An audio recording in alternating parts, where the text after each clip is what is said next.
Hi, thank you very much. Right, let me see if this works. Perfect. So hi, thank you so much for the introduction. It's a real privilege to be here today and to speak with you. And I'm really grateful for an opportunity to share my thoughts on medicine and space at this great event. And I'm really looking forward to interesting discussions over the next few days. So I am Veronika. I am a medical doctor trained in Latvia. I work as a general practitioner in the UK with interest in aerospace medicine. I have a visiting research fellow position at King's College London, and I have been recently appointed to join the European Space Agency Medical Board. And here are my affiliations. And all opinions expressed here are my own and do not express official opinions of either of those organizations. And today, we'll talk about humans, and where they go, medicine must follow. So this is an incredibly exciting time to be alive, as we're about to send humans onwards to the moon for the first time in over 50 years, and we will have people walking on the moon soon for the first time in over 50 years. So I would like to start with a short video presentation, an introduction about the Artemis moon program. Fingers crossed it works. It's a new day in space exploration. As we sail on this new cosmic sea, there's so much to learn. There's so much to be excited about. Artemis is different from anything humanity has ever embarked on before. And we will discover life-saving, earth-changing science and technology along the way.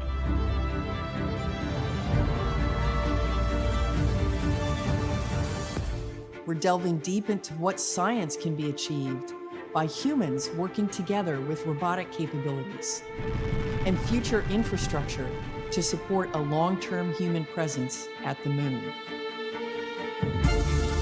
The Artemis generation stands ready to return humanity to the moon, and then to take us further than ever before to Mars. Onward and upward.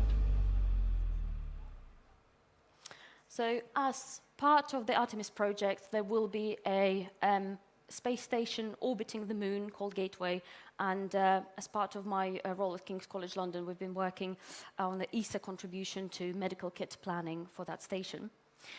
So this is an incredibly exciting time, and this is the landscape that we're currently operating in.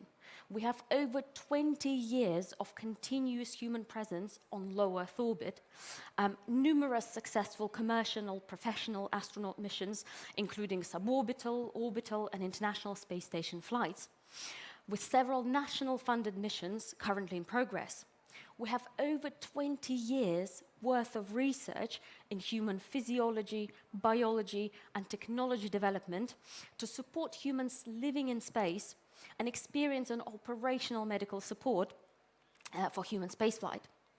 So now we, as a humanity, are taking all of this experience and taking it a step forward to ensure a sustained human presence on the moon, where we will be doing further research in human physiology and performance, developing and testing technologies to support humans to be sustainably present on the moon, and gaining experience in the medical support for the exploration missions.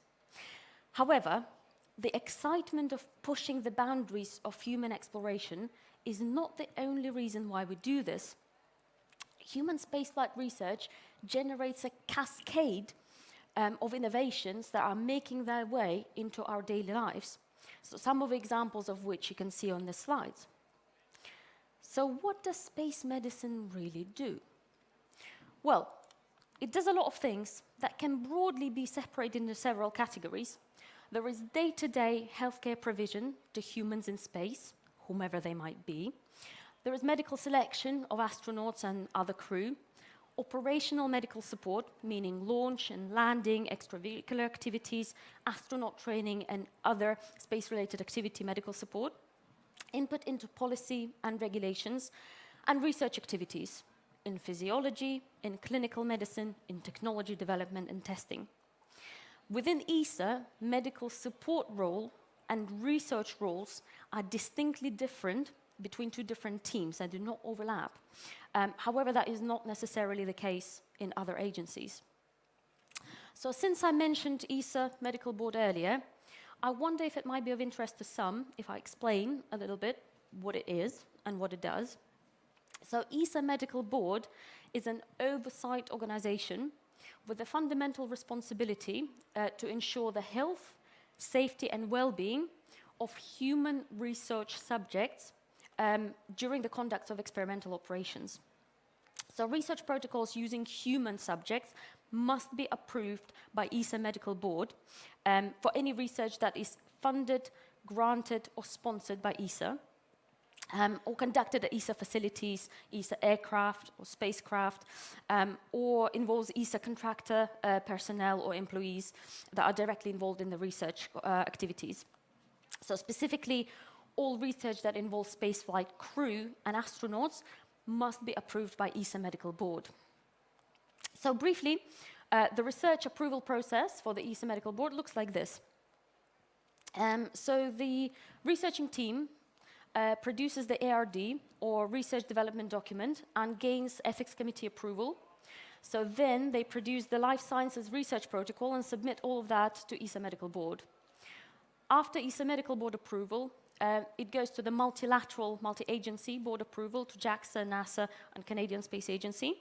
And after that, then it goes to the Human Research Multilateral Board Review that give their final blessing for the review. So this is the process that is applicable to ESA US orbital segment experimental approval. For national projects or projects that don't involve ISS, the process can be a bit more simple sometimes. So it depends on which facility is required for the particular experiment. So this is what it looks like in real life, so slightly more complicated, just to have an idea really. So there is a lot of fascinating stuff going on in ESA that is relevant to humans, involving spaceflight and analog operations and environment studies, with significant focus not only on exploration missions, but also to translation to terrestrial medicine and biology.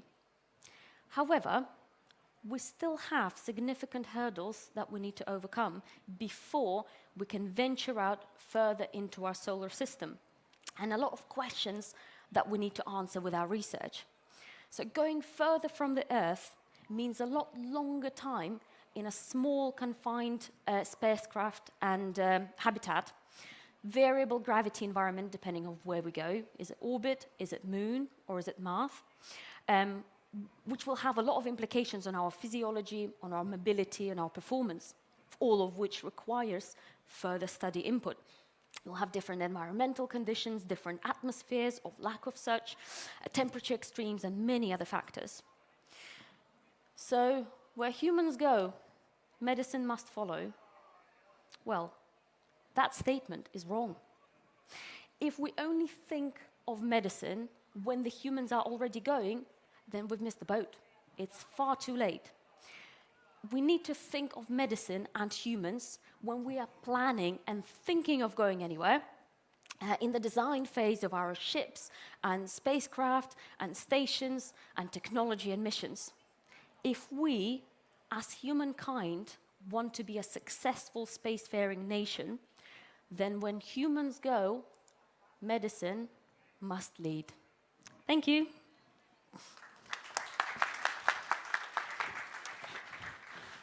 Thank you, Veronika.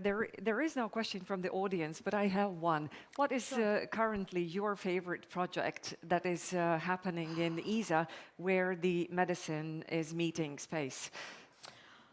Well, I would say, since that is the project that I'm personally involved with, medical kit composition for the Lunar Orbital Station is probably my favorite one.